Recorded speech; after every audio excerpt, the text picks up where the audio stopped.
about to go in. I run it up in the right kind of what? Nigga, shit so fucking hard, yeah. What? Sad to sad, I was swerving and the fag, got the swerving and the fab out the pen. Now when nigga work around the platform, and drip around that, nigga swerving and the spell, try to pen. I love my nigga.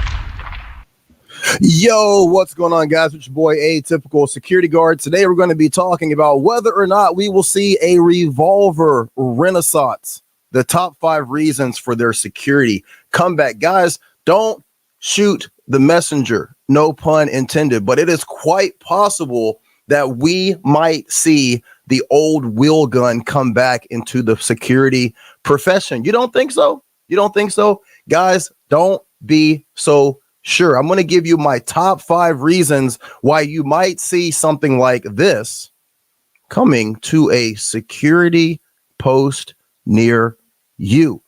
Let's get right into it, guys. Number 5 is going to be durability and robustness. Now, if you own a security company, think about this from the position of the people that are signing the checks and paying the bills, right? There is hardly anything that is out there on the market right now that is as durable and as robust as an old school revolver. Now, clearly, I am a big fan of the wheel gun. You guys know how much I love revolvers. But if I'm talking about this objectively, right, taking myself out of the equation, if it's about having a number of firearms that the company has access to, they can purchase more revolvers with less money and then have less amount in terms of upkeep, in terms of providing any sort of maintenance for those firearms compared to your semi-automatic weapon. The ability for a company to utilize those as service weapons is going to be extremely beneficial. Now, you have to also remember that a lot of changes are coming down the pipe in 2024 for security companies, and also going into 2025. You're only going to see more regulation. One thing that's happening here in Oregon this year, it's a new requirement. They are having us declare the firearm that we are going to be certified on and carrying. They want to have a serial number for that. This is basically a registry. Is it out of the realm of possibility that within the next couple of years, places like Oregon, places like California, they say, listen, in order for you to work armed security, you have to utilize a firearm that is owned by your company. I know some places do that now. Here in Oregon, we haven't gotten to that place yet, but they are having us declare the firearm, the make, the model, and register that with the state. It's not out of the realm of possibility that down the line, they say, listen, if you are going to operate a security company here in Oregon, here in California, you have to make sure that you're providing those weapons. And if they do that, it might be in the best interest of the company to utilize something cheap, inexpensive, but still durable like a revolver. Number 4 is going to be reliability. There's just fewer moving parts. And when there's fewer moving parts, there's fewer things that can go wrong and that can break. And again, if you're looking at this from the company standpoint, in order to keep the firearm in service and make sure that the people are armed and able to do their job, this gives them the best option, the reliability of the good old wheel gun. Number 3 is simplicity and ease of use. Let's be honest. I don't mean to hurt anybody's feelings. If you fall within the category of the people that I'm about to call out, I'm sorry. But we have to be honest here, right? A lot of you guys don't put in the time on the range. You're not getting to the range to train.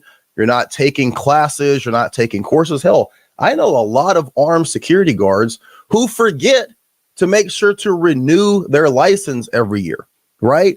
The simplicity and the ease of use of the revolver, it's just a no-brainer. I mean, if you have a group of guys working for your company and they're not getting to the range, they're not putting the time in, they're not doing the training, the simplicity of the revolver, it just makes sense. Number 2, safety features. That long, heavy trigger pull. I don't know if you guys can tell how much I love revolvers, right? But that long, heavy trigger pull, what does that do? That shuts down the opportunity for people to have accidental and negligent discharges, right? Because you're not having those negligent discharges with a revolver, because you got to put a lot of weight behind it to get that thing to fire off, right? And it's sorry. Woo! And also, there's less opportunity for issues with negligent or accidental discharges if you were to drop the revolver, right? And again, for the companies out there and the guards who are working that aren't putting the time in to make sure they're being safe with their firearm, I think this is a great opportunity. I know a lot of guys who work here in the Portland area that have some very unsafe practices with their firearms. I personally would feel a lot more comfortable if they were carrying revolvers instead of semi-automatics with one in the pipe when we're working together. So right there, safety features. Number one, and most importantly, guys, is going to be the regulatory considerations here in Oregon. And again, in California, and most likely in Washington, they are doing anything and everything that they can to go after the Second Amendment. They're going after the Second Amendment in terms of creating these insane policies for permits to purchase, magazine capacity restrictions, ammo restrictions. They haven't met a restriction in terms of gun-wise that they aren't in love with. And I can't even imagine what they're going to come up with this legislative session. One thing that they are running into in every state when they are trying to employ these anti-gun policies is that they're bumping up against this little thing called, what's it called again? The Constitution of the United States. Now, they are going to have a hard time continuing to push through a lot of these anti-Second Amendment bills and regulations based on Bruin, based on a lot of the other cases that are making their way through the circuit courts and ultimately up to the Supreme Court.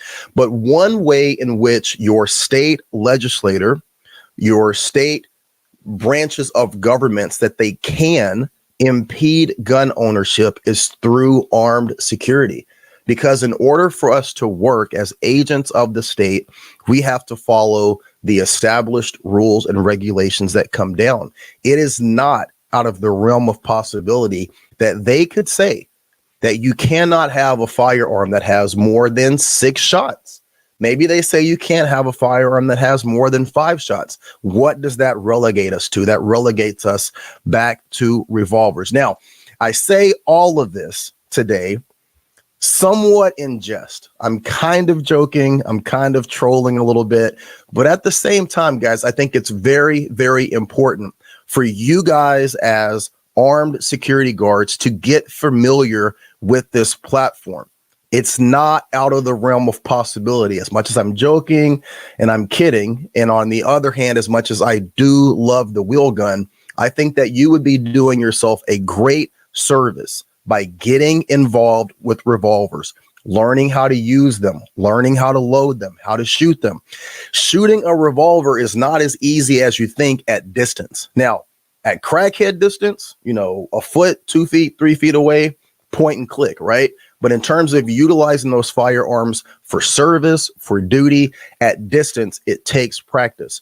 And at any given time, if you're living on the West Coast like I am, if you're living in some of these East Coast cities that are more left-leaning, the issues and things that come down in terms of gun control, you never know when it's going to happen. My advice to all of you, purchase one revolver. At the very least, get yourself a very inexpensive Smith & Wesson Airweight. Get yourself a very inexpensive Ruger LCR. Get used to it. Get used to utilizing it. Get accustomed to it. At the very least, the worst thing that happens is that you have an awesome secondary pistol that you can carry with you on your person. You have a very easily concealable firearm that you can use when you want to, be more minimalistic. You have a firearm that your wife or your family can use without having a lot of training that has to go into it. But in the situation where something does come down and they place regulations on magazine capacity double stack magazines, or even semi-automatics in general, you're already ahead of the curve. Guys, I want you to take seriously the issues of gun control that are coming down from all of these other states. And just because you're in a red state doesn't mean that it can't happen. It could happen federally, right? If we get the House or the Senate and another Biden administration, if it skews Democrat, there's a lot of things that could come down federally that could affect us as gun owners and as armed security officers. So I want to know, what are your thoughts on the wheel gun? Is it something that you're even interested in looking into, something that you're even thinking that you would potentially be comfortable working with, utilizing, if it came down that you had to use a wheel gun for armed security? Would you do it? Let's get some questions before we get out of here. HOTC, what is your thought on the Kimber K6XS? I have a Kimber K6XS and I love it. Now, if you are a collector, if you want the absolute most beautiful revolver that I have personally ever held or seen, buy the Kimber K6. I have one of those as well. But that is a collector's piece. That thing is heavy as fuck. If you're thinking that you're going to walk around with a Kimber K6 in your pants, you're absolutely kidding yourself. That thing is like a dead weight. Now, the Kimber K6 XS, same firearm, a few minor changes, not nearly as beautiful, not nearly as beautifully crafted, but the trigger is the same. The feel of the firearm is the same, but it's so much lighter. The Kimber K6 XS has become my everyday carry. I love the way that it fits. I put it in my Harry's holster that I've done a review on. It's a great holster for that firearm, and it is an amazing EDC because it's so much lighter. It's made out of brushed aluminum as opposed to the stainless steel on the Kimber K6S. But the S is a beautiful gun, absolutely beautiful. Delaney, I can see it now. 6 or more speed loaders on your plate carrier. Yeah, imagine the ridicule that I would get from certain Civil Air Patrol officers if I had to carry 6 or more speed loaders on my kit, right? He'd have a fucking heart attack. HOTC, it's priced pretty good also. Yes, indeed. Guys, I will tell you that I saw yesterday from SHOT Show, Diamondback. I have a Diamondback AR-15 pistol right up there. It's one of my favorite AR-15 pistols. They apparently are following Kimber's lead, and they're getting into the revolver game. They have a revolver that looks just like the Kimber K6, made of stainless steel, but it's a little bit lighter than the Kimber K6. It's damn near a knockoff of the Kimber K6. I'm going to buy one. I'm going to buy one within the next month or so. It is so beautiful. So if I can get the same firearm as the Kimber K6, if it has a decent trigger, but it's lighter and it's still stainless steel, that's a no-brainer. I'll definitely be getting it. HOTC, I was just about to ask about the Harry's holster. Thanks. Yeah, it is a great holster for the Kimber K6. It fits the K6S as well as the K6 XS. So those 5 reasons, let's go by them one more time. Okay, that's going to be durability and robustness. The revolvers, they just hold up, and they are so strong in terms of their ability to withstand a lot of BS. Number 4, reliability. You just cannot get more reliable than a revolver. Number 3, simplicity and ease of use, which works out great because most of you guys don't train, take your job seriously, or get to the range. Number 2, safety features. We need safety features with armed security guards, right? The amount of you guys who pull your firearms when you shouldn't, the amount of you guys who drop them, who have no control over what you're doing when you're around them. I'm digging it. The safety features that come with that long trigger pull, I fucks with it, right?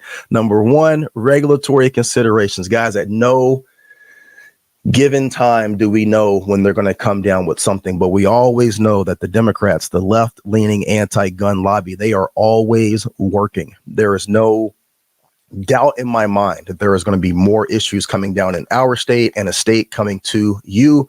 So be ready. Get yourself a revolver, learn how to use it, and become a wheel gun guy like me. Samuel says, if someone would make a snub revolver with only red dot for sights and a rail for a light, I would be interested. Well, Samuel, they have a revolver that has a red dot on it and it has a rail on it. Unfortunately, I don't know what the fuck it's called, but if you Google it, you can find it. It's ugly. It's very ugly. Revolvers are not meant to have red dots. They're just not. No bueno. It's not an attractive looking gun, but it does have a rail and it does have a red dot. Delaney says they came out at SHOT Show with rails and red dits. He means red dots, right? And Samuel says, I like ugly. Hey, some guys are into that. I'm not here to judge. Everybody live your truth.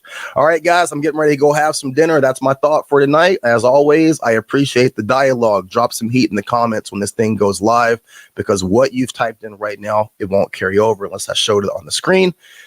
If you're working, be careful, watch your back, watch your six, and as always, be great. You never know, I might come back on here tonight. All right, take care, be great.